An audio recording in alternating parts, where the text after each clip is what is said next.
ಅಣ್ಣ ತಮ್ಮಂದಿರು ದಾಯಾದಿಗಳಾಗೋ ಈ ಕಾಲದಲ್ಲಿ ಒಡ ಹುಟ್ಟಿದವರು ಹೇಗಿರಬೇಕು ಅನ್ನೋದಕ್ಕೆ ಬೆಸ್ಟ್ ಎಕ್ಸಾಂಪಲ್ ಡಿಕೆ ಬ್ರದರ್ಸ್. ಅಣ್ಣನಿಗೆ ತಮ್ಮ, ತಮ್ಮನಿಗೆ ಅಣ್ಣ, ಅಷ್ಟಕ್ಕೂ ಅಪೂರ್ವ ಸಹೋದರರ ಪೈಕಿ ಡಿಕೆಶಿಗೆ ದೇವರು ಕೊಟ್ಟ ಈ ತಮ್ಮನ ಅಸಲಿ ಬಲ ಏನು ತೋರಿಸ್ತೀವಿ ನೋಡಿ. ಡಿಕೆ ಸುರೇಶ್ ನನ್ನ ತಮ್ಮನಲ್ಲ, ಮಗ ಅಂದಿದ್ರು ಡಿಕೆಶಿ.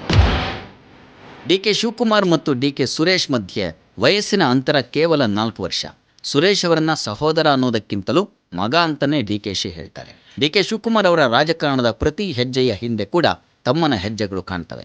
ತಮ್ಮ ಜೀವನದಲ್ಲಿ ಡಿಕೆಶಿ ಯಾರನ್ನಾದರೂ ಕಣ್ಣು ಮುಚ್ಚಿ ನಂಬ್ತಾರೆ ಅಂದರೆ ಅದು ಸಹೋದರ ಡಿಕೆ ಸುರೇಶ್ ಅವರನ್ನ ಮಾತ್ರ.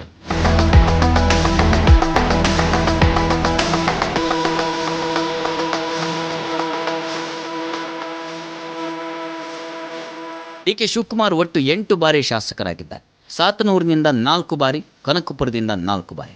ಕನಕಪುರದಲ್ಲಿ ಡಿಕೆಶಿ ಗೆಲುವಿನ ಹಿಂದಿನ ಶಕ್ತಿಯೇ ಡಿಕೆ ಸುರೇಶ್. ಕನಕಪುರ ಕ್ಷೇತ್ರದಲ್ಲಿ ಡಿಕೆ ಶಿವಕುಮಾರ್ ಅವರಿಗಿಂತಲೂ ಡಿಕೆ ಸುರೇಶ್ ಅವರಿಗೆ ಬಿಗಿ ಹಿಡಿತಾ ಇದೆ. ಅಣ್ಣನ ಗೆಲುವಿಗೆ ಕಾರಣವಾಗ್ತಾ ಬಂದಿರುವಂತಹ ಡಿಕೆ ಸುರೇಶ್ ಚನ್ನಪಟ್ಟಣ ರಣರಂಗದಲ್ಲಿ ತಮ್ಮನ್ನ ಅಪೂರ್ವ ಸಹೋದರರು ಅಂತ ದೇವೇಗೌಡರು ಲೇವಡಿ ಮಾಡಿದ ಕ್ಷಣವೇ ಖಡಕ್ಕಾಗಿ ಪ್ರತ್ಯುತ್ತರ ಕೊಟ್ಟಿದ್ದಾರೆ. ಕನಕಪುರದ ಅಪೂರ್ವ ಈ ಇಬ್ರು ಅಪೂರ್ವ ಸಹೋದರರು. ಹೌದ್ರಿ, ನಾನು ನಮ್ಮಣ್ಣ ಅಪೂರ್ವ ಸಹೋದರರೇ.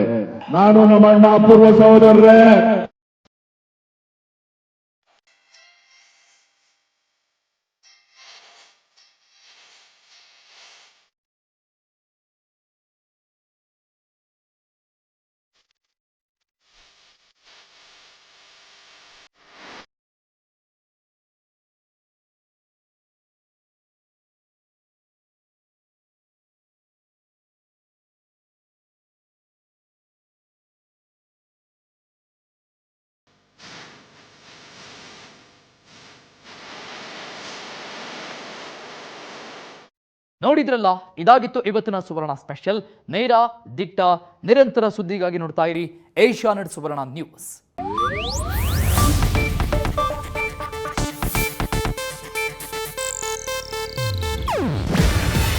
ಇದು ಏಷ್ಯಾನೆಟ್ ನ್ಯೂಸ್ ನೆಟ್ವರ್ಕ್ ಪ್ರಸ್ತುತಿ. ನೀವು ನೋಡ್ತಿದ್ದೀರಾ ಏಷ್ಯಾನೆಟ್ ಸುವರ್ಣ ನ್ಯೂಸ್.